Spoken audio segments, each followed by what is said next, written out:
Assalamualaikum. Halo adik-adik, perkenalkan nama kakak, Kak Alfian dari Universitas Jember, Prodi PGSD. Nah, bagaimana kabar kalian hari ini? Semoga kalian senantiasa diberi kesehatan oleh Allah Subhanahu wa Ta'ala. Sebelum kita memulai pembelajaran pada hari ini, alangkah baiknya kita berdoa menurut agama dan kepercayaan kita masing-masing. Berdoa dimulai. Selesai. Nah, kakak punya tepuk semangat nih supaya kalian semangat belajar di rumah.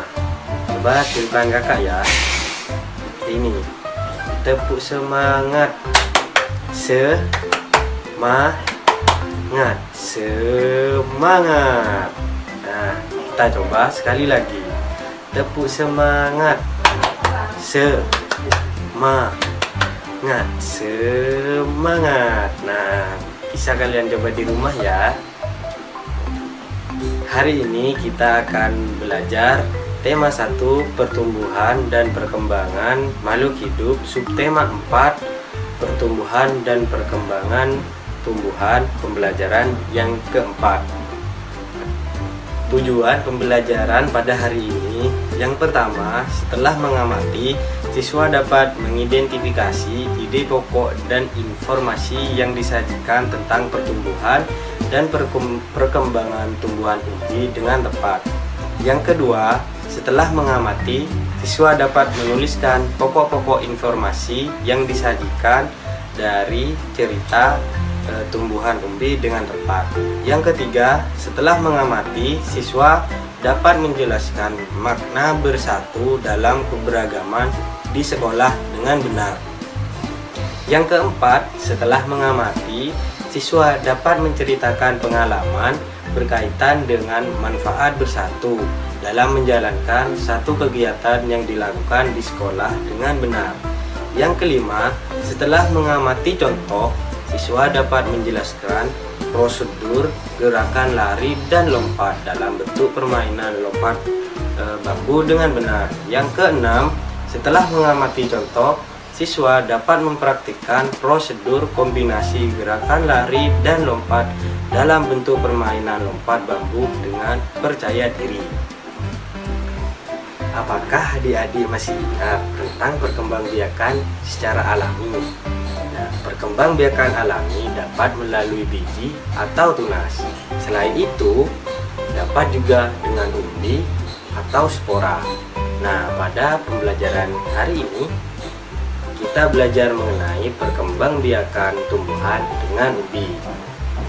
Nah, adik-adik di rumah siapa yang rajin membaca? Nah, tahukah kalian, dengan kalian membaca, kalian dapat banyak memperoleh informasi atau pengetahuan. Nah, kakak di sini mempunyai teks bacaan tentang perkembangbiakan tumbuhan dengan umbi. Nah, perkembangbiakan tumbuhan juga dapat dilakukan dengan umbi. Ada umbi batang, umbi lapis, dan umbi akar. Ketang dan ubi jalar adalah contoh tanaman perkembangbiakan dengan umbi batang. Bawang dan bunga bakung berkembang biak dengan umbi lapis. Sedangkan wortel dan singkong berkembang biak dengan umbi akar. Ayo adik-adik, buka bukunya halaman 167, pembelajaran 4. Apakah kalian tahu persamaan dan perbedaan dari umbi-umbian yang sudah kakak jelaskan? Nah, caranya, jika kalian ingin tahu persamaan dan perbedaan tentang umbi-umbian tadi, kalian bisa mengamati umbi-umbian tersebut secara satu, kalian bisa mengamatinya melalui gambar, melalui buahnya atau umbinya langsung. Kemudian kalian bisa mengamatinya dari teks bacaan yang berkaitan dengan umbi-umbian tadi. Nah, setelah kalian melakukan pengamatan tersebut, kalian akan mendapatkan sebuah informasi, yaitu persamaan dan perbedaan tentang umbi-umbian tadi. Siapa yang tahu tanaman singkong? Nah, tanaman singkong itu sangat mudah sekali untuk ditanam. Kalian hanya tinggal memotong batangnya saja, kemudian kalian tinggal menanamnya. Tunggu beberapa hari, nah kalian akan langsung melihat daun singkong yang tumbuh. Batang singkong yang tidak terpakai, kalian juga bisa manfaatkan untuk media bermain. Nah, lebih tepatnya, batang singkong tersebut kalian jadikan ukuran dalam loncatan. Cara bermainnya, yang pertama, siapkan garis batas sebagai garis tanda awal lompatan. Kemudian yang kedua, siapkan batang untuk alat mengukur lompatan kalian. Nah, yang ketiga, mulailah mengambil ancang-ancang untuk kalian berlari. Yang keempat, kemudian kalian berlarilah sekencang mungkin sampai garis batas lompatan. Nah, yang kelima, melompatlah sejauh-jauhnya dari garis yang sudah ditentukan tadi. Nah, yang keenam, beri tanda batas hasil lompatan kalian. Nah, yang ketujuh, ukurlah jarak lompatanmu menggunakan batang singkong yang sudah kalian siapkan. Yang kedelapan, urutkan temanmu dari yang paling jauh lompatannya. Nah, yang paling jauh adalah pemenangnya.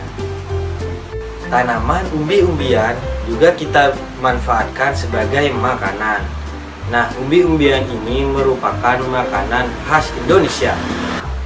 Nah, umbi-umbian ini sangat digemari di Indonesia. Nah, adik-adik, apakah kalian tahu makanan yang terbuat dari umbi-umbian? Nah, umbi-umbian yaitu kentang rebus, kemudian keripik singkong, dan keripik kentang. Nah, itu merupakan makanan khas yang sangat digemari di Indonesia ini. Apakah kalian di rumah pernah membuat makanan dari umbi-umbian? Pasti orang tua kalian pernah. Nah, apakah adik-adik di rumah membantu orang tua membuat makanan tersebut? Nah, kalau kalian membantu, nah itu disebut bekerja sama dengan orang tua. Nah, dengan bekerja sama, pekerjaan yang dilakukan akan terasa ringan dan cepat selesai. Nah, bekerja sama itu sangat penting ya adik-adik. Kita sudah sampai di akhir pembelajaran. Nah, di akhir pembelajaran hari ini, apa yang sudah adik-adik dapatkan setelah melihat video dari kakak? Informasi apa, yuk? Nah, yang pertama, kalian sudah tahu tentang perkembangbiakan umbi-umbian. Nah, yang kedua, kalian sudah mengenal berbagai macam-macam umbi-umbian. Yang ketiga, kalian sudah tahu tentang persamaan dan perbedaan dari umbi-umbian tersebut. Nah, kalian juga sudah tahu tentang permainan apa yang bisa kalian gunakan dengan memanfaatkan batang singkong. Nah, yang berikutnya, kalian juga sudah mendapatkan informasi tentang bagaimana cara menanam pohon singkong. Nah, yang terakhir, informasi yang kalian dapatkan yaitu tentang bekerja sama. Tentang bekerja sama itu banyak manfaatnya. Nah, apakah kalian senang belajar pada hari ini? Nah, sebelum kita menutup pembelajaran pada hari ini, alangkah baiknya kita berdoa menurut agama dan kepercayaan masing-masing. Berdoa dimulai. Selesai. Nah, adik-adik di rumah tetap jaga kesehatan, tetap semangat belajar. Meskipun di tengah pandemi ini, kalian harus tetap semangat belajar ya. Nah, akhir kata dari kakak, wassalamualaikum warahmatullahi wabarakatuh.